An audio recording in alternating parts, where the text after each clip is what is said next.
अल्लाह अल्लाह, लोगों जरा गौर करो, आज बुर्के पे बैन लग रहे, वजह क्या है? बुर्के की धज्जियां हमने उड़ाना शुरू कर दी।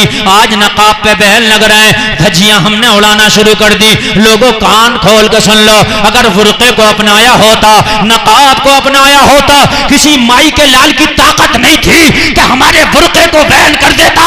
उसे पता होता कि मुसलमान वो कौम है जो जान तो दे सकती है मगर पर्दा नहीं छोड़ सकती। वो तुम्हारे पर्दे को बैन नहीं करता, और अगर बैन करता तो अल्लाह उसे खुद ही बैन कर देता। बेशक बेशक। कान खोल के सुनो, तुम्हें वो लड़कियां अच्छी लगती हैं जो अपनी नुमाइश कर रही हैं जिस्म की? यार बस वजह यह है इसने अपने जिस्म को दिखा दिया है। वो शरीफ बाप की बेटी अपने घर में अपने जिस्म को पर्दे में रख के फातिमा की कनीज बन के बैठी है। बेशक बेशक, हक बात।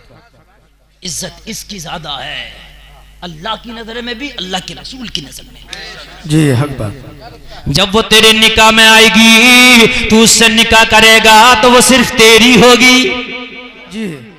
उसके जिस्म को कोई टच ना किया होगा, उसके जिस्म पे किसी की नजर ना पड़ी होगी, वो सिर्फ तेरी होगी। तेरा दिल मुतमईन होगा।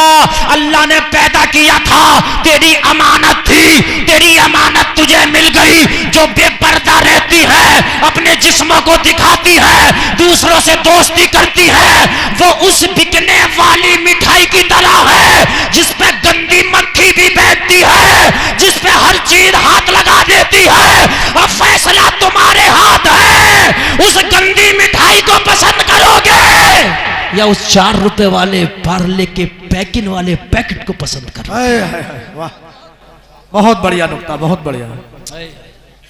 अब ये जिम्मेदारी तुम्हारी है, ये जिम्मेदारी तुम्हारी है कि किसे पसंद करोगे। जी। एक बात बताऊं, कर ले पसंद उस बर्फी को, मगर एक बात बता दूं, डॉक्टर से पूछो तो कह रहा बीमारी इसी से आएंगी, इसलिए कि सबने हाथ डाला, सबने मुंह मारा।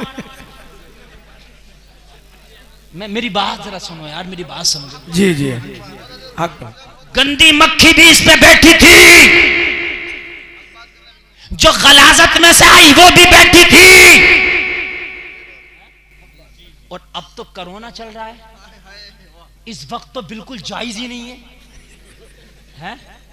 अब तो जायज ही नहीं है जी। अब तो ये कह रहे हैं कि सामने से भी गुजरो तो मुंह पे वो लगा लो, पैकिंग लगा लो, मास्क नहीं। अब तो जहाज में बैठ रहे हैं तो पूरा हेलमेट लगाने दे रहे हैं, पूरा हेलमेट लगाने दे रहे हैं। मैं सही बता रहा हूँ, पूरा हेलमेट लगवा दे रहे हैं ताकि सांस भी ना जाए उसकी सांस तक है। तो मुझे बता, जब ये सही बात है, अगर एक दूसरे से टच होने से बीमारी आ रही है तो फिर ये बीमारी नहीं आएगी? ये भी बीमारी है। और फिर ये बीमारी ऐसी बढ़ती है। बीमारी कई तरह की होती है, एक होती है जिस्म की बीमारी, एक होती है दिमाग की बीमारी। ये जो बच्चे पैदा होते हैं ना कि मौलाना हमारा बच्चा हमारी बात ही नहीं मानता, मौलाना उसका नाच गाने में बड़ा दिल लगता, लहवो लईब में बड़ा दिल लगता, फिल्मों में बड़ा दिल लगता, पढ़ते ही नहीं। हमने कहा तुम्हें पता नहीं, ये वही बीमारी है जो आई है, ये वो बीमारी है, इधर से आई है ये बीमारी। तुझे पता नहीं कहां से आ गई ये बीमारी। इसका इलाज किसी मौलवी के पास नहीं है। उसकी वजह यह है, ये गंदगी में पैदा हुई घास है, इसमें तो बदबू आती ही रहेगी। इसलिए लोगों, अगर आज बुर्का हमारी बच्चियां पहनती भी हैं तो वो बुर्का ही नहीं है। पूरी तो आंखें दिख रही हैं बुर्के में, आधी नाक दिख रही है बुर्के में। यार पर्दा आंखों का तो पर्दा ही था जी, और आंखें दिखनी बुर्का। ये बुर्का वो होता है जो पहले टोपी वाला बुर्का चलता था, आपने देखा होगा पुराने लोगों, टोपी वाला चलता था, उसमें आंखें भी नहीं दिखती थी, हल्के हल्के सुराख होते थे, पता ही नहीं चलता था, वो इतना ढीला होता था, ये पता नहीं चलता था ओढ़ने वाली बूढ़ी है, ओढ़ने वाली जवान है, कुछ नहीं पता था। आज बुर्के में तुम देख लो, बता दोगे कितनी उम्र की है ये? मैं गलत तो नहीं कह रहा हूं भाइयों? क्या पर्दा है यार? बुर्के के ऊपर से आप बता दो इसकी उम्र कितनी होगी, तो बताओ क्या पर्दा है? बता रहे हो आप?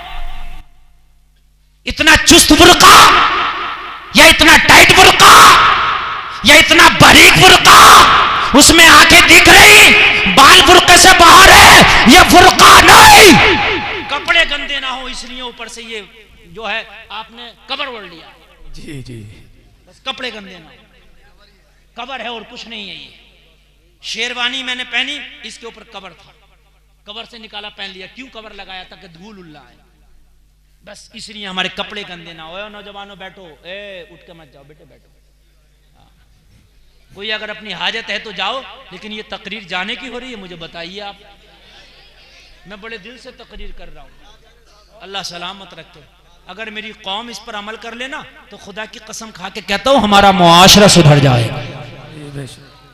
अल्लाह अल्लाह, लोगों जरा गौर करो, आज बुर्के पे बैन लग रहे, वजह क्या है? बुर्के की धज्जियां हमने उड़ाना शुरू कर दी। आज नकाब पे बैन लग रहे, धज्जियां हमने उड़ाना शुरू कर दी। लोगों कान खोल के सुन लो, अगर बुर्के को अपनाया होता, नकाब को अपनाया होता, किसी माई के लाल की ताकत नहीं थी कि हमारे बुर्के को बैन कर देता। उसे पता होता कि मुसलमान वो कौम है जो जान तो दे सकती है मगर पर्दा नहीं छोड़ सकती। वो तुम्हारे पर्दे को बैन नहीं करता, और अगर बैन करता तो अल्लाह उसे खुद ही बैन कर देता। बेशक बेशक, सुभान अल्लाह सुभान अल्लाह। याद रखना, अभी तकरीर हमारी शुरू हुई है, याद रखना अभी इस बात को, और जरा मोहब्बत से सुनना। आए हो, हुजूर सैयद अफरोज मियां साहब किबला ने मुझे दावत दी, मैं आ गया तो फायदा उठाओ। लोगों पता नहीं कौन सी बात दिल को लग जाए, तौबा कर लो तो खुदा की कसम जिंदगी बदल जाएगी। खाली जरा सा बस मन का सोचना है, अगर एक बार तौबा कर ली, नहीं यार नहीं करना ये गलत काम, यहीं से जिंदगी बदल गई है। लोगों आपको एक बात बताऊं, मोटरसाइकिल चलाने के लिए हेलमेट पहनना जरूरी है, लेकिन सिख अगर हेलमेट नहीं पहने उसका चालान नहीं होगा, नहीं होगा। क्यों? उसने ये कानून पास करा लिया, पगड़ी के ऊपर से हेलमेट नहीं आएगा। या तो पगड़ी पहन सकता हूं या हेलमेट में पगड़ी छोड़ नहीं सकता। मेरे मजहब में ये लोगों, उनके लिए कानून पास है, कानून पास है, पगड़ी के ऊपर मत पहन हेलमेट। यार अगर वो पगड़ी पहने, जबकि हेलमेट कितना जरूरी है, हिफाजत के लिए है, लेकिन जब अपने मजहब पे वो अड़ गए तो कानून पास करना पड़ा। कि तुम्हारे बुर्के के खिलाफ भी कोई कानून बना सकता था, लेकिन जब हमने धज्जियां उड़ाई तो यार कानून क्यों नहीं बनेगा? जी हक बात। ये बताइए क्यों नहीं बनेगा? यार मुस्तफा के गुलामों को ये दिन भी देखने थे है, जो बेटियां पर्दों में, उनके रिश्ते नहीं आ रहे, क्या करें? फिर उनके घर वाले कहते हैं थोड़ी एक्टिव करो, अपने आप को एक्टिव बनाओ, क्या करें? रिश्ते नहीं आ रहे उनके, उन बच्चियों से शादी करने तैयार नहीं, क्योंकि वो अपना जिस्म नहीं दिखाती। लोगों कान खोल के सुन लो, ये जो अजाब आ रहा है ये बेपर्दगियां ही है जो अजाब आ रहे हैं। अच्छा अगर कोई बेचारी पर्दा करने लगे तो मालूम है क्या कहती हैं लड़कियां, उसकी सहेलियां और उसके रिश्तेदार और खानदान वाले, बड़ी मुल्लानी बन रही है। ये मेरे भाइयों जरा समझो, जरा सोचो यार, वो बेचारी अकेली क्या करे, तन्हा है, अकेली है, उसका कोई सपोर्ट नहीं। वो चाहती है कि उलमा की तकरीरें सुनिए मैं अमल करूं, वो चाह रही थी, अंदर से उसका दिल चाहता था कि मुस्तफा की शरीयत पे अमल करूं। हम रिश्ता करने जा रहे हैं कहीं, लड़की को आंख से देखा, फिर क्या करें, फोटो दे हुए, नहीं फोटो दे रही है तो रिश्ता नहीं होगा, फोटो दे रही है तो पूरी दुनिया को दिखाएगा। मुझे बताइए कहां का हमने छोड़ा यार? इन बच्चियों को चाहती भी है तो हम नहीं छोड़ा इनको कि शरीयत पे अमल कर लेती, नहीं छोड़ा।